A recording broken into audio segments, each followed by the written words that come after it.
Queen Cher went on the podcast with Dax and basically right to his face said, I trust this girl and she sees something in you, so I'm okay with it, but she must see something that I don't because she deserves better than you.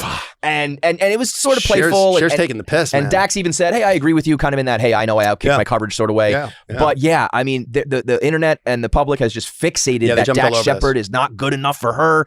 And I think it's one of the just worst examples of just sticking your nose in other people's business. Yeah, I mean, look, I think Cher's thing, because she started out as sort of like the +1 of Sonny Bono, but she was clearly like the super talent of that situation. And he's older than her and she was younger. And, you know, like the act became like that was their act, you know, and then when they divorced, it was sort of like a big cultural tragedy.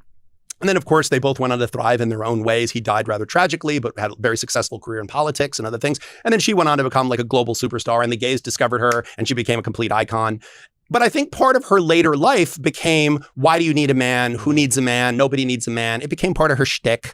And okay, I get it. Like, you know, and that's what she's now sort of doing as part of her thing. I mean, she's now also dating a guy who's like 50 years younger than her. Yeah, but so Madonna's doing the same thing. Like Madonna's got like that insane amount of plastic surgery and she's dating one of her dancers who's in his 20s. And, you know, like, listen, okay, like, go ahead. Like, you become a cliche. It's just like Belichick. Like, you're a cliche. You look foolish. Like, the only thing that you're going to do with somebody who's 40 years, 50 years younger than you is make a fool of yourself publicly. But if you want to knock yourself out, go ahead and do that. When a man does it, every woman goes out there and goes, oh my God, that guy's a scumbag. When Cher does it, they're like, you go, girl. Like, okay, I get it, but it's a really kind of weird double standard. Also, I will say, it feels like one of those moments of like, how men can't win. Dax Shepard is like open and emotional and honest and in recovery and that's still, you know, now he's getting killed. It's but like, what I will say is that, look, I'm not suggesting Dax Shepard deserves what he's getting. I think it's actually unfair to Kristen Bell to be so critical of her choices because she seems to be quite enamored with this person and they've had a fairly long-term successful marriage. So everybody might want to shut the fuck up. But like, if you look at the two of them, like Dax Shepard looks like he could be a dude who works at the garage down the street from you. And she's beautiful. She's stunning. I mean, I actually just, when I had COVID, I rewatched a lot of The Good Place.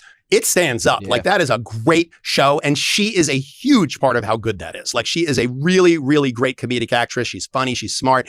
But, you know, she really seems to like this guy. And he seems like, again, I don't know his work very much. I know him from some of the things he's been in. I loved him in Idiocracy. I think he's got some really funny stuff out there. I like the fact that he has an emotional vocabulary. He's in recovery. He's very outspoken in the recovery community. Again, man, they got a family. They got kids. Like, they've got a successful life together. I'm sure that they'll survive with or without Cher's blessing. I don't know that Cher is incredibly relevant anymore. I actually, when she guest appeared on Saturday Night Live a few weeks ago, I was kind of like, what? Where are they dragging that?